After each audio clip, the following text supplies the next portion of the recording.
उत्तर प्रदेश में कर्फ्यू नहीं लगता, नो कर्फ्यू नो दंगा, और यूपी में है सब चंगा। अब वहां दंगा नहीं है, वहां कर्फ्यू नहीं है, वहां सड़कों पे कोई नमाज नहीं पढ़ सकता।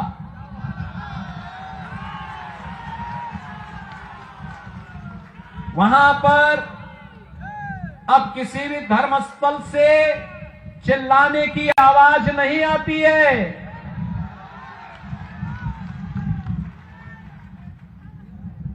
अगर किसी ने दंगा करने का दुस्साहस किया तो उसकी प्रॉपर्टी को जब्त करके वहां के गरीबों में, दलितों में, जनजातीय समुदाय के लोगों में बांट दी जाती है और कहा जाता कि इनका अधिकार है, घुसपैठियों का कोई अधिकार और दंगाइयों का कोई अधिकार नहीं होता है।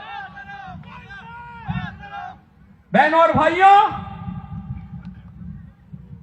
ये कांग्रेस हो या यूडीएफ, इन्होंने असम की संस्कृति के साथ खिलवाड़ किया। घुसपैठियों को यहां घुसा करके यहां की डेमोग्राफी को चेंज करने का प्रयास किया, आपके हक पर डकैती डालने का काम किया। असम के लोगों के राशन पर, उनके मकान पर, उनकी जमीन पर जबरन कब्जा करने का प्रयास किया। और एनडीए की ये डबल इंजन की सरकार प्रधानमंत्री मोदी जी के नेतृत्व में एक और विरासत के रूप में मां कामाख्या कॉरिडोर के निर्माण के कार्यक्रम को आगे बढ़ा रही है।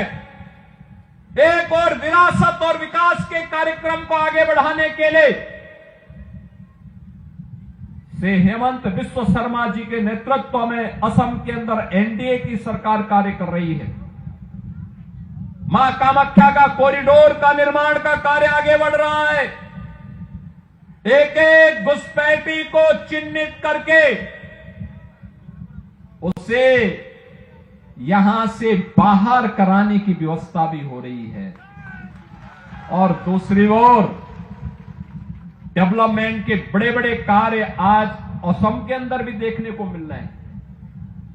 असम के अंदर ये एनडीए का संकल्प है कि असम की धरती को लव जिहाद और लैंड जिहाद की धरती नहीं बनने देंगे। असम की धरती